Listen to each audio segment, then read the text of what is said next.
I'm going to be teaching you how to play the Restrained release game. So this is a game that teaches our dog that when they want something and they are on a leash or we are holding onto them in some way, the way to access that thing is to settle back and stop pulling. So to start with, I'm going to have my dog, I'm going to have them on a leash and on their collar or harness. If your dog is likely to pull and really lunge at something, have them on a harness so that they don't hurt themselves. Pickle doesn't tend to pull all that hard, so I do just have him on a collar. And what I want to do with the leash is I want to make sure that I'm not pulling on him, right? But I don't want any slack in the leash.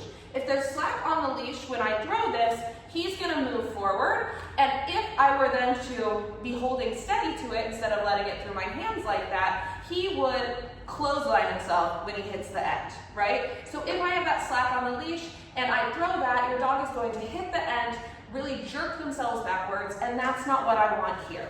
I want it to be a nice, smooth restraint that is not going to cause a correction to happen when they move forward. So when I throw this, I want the leash to not have any slack in it. So the leash like that, I'm going to toss that. He does not move forward. I'm going to wait for him to settle. Go. And then I'm going to give him his release cue. So I'm giving very little length on the leash so that he's not able to hit the end. Go.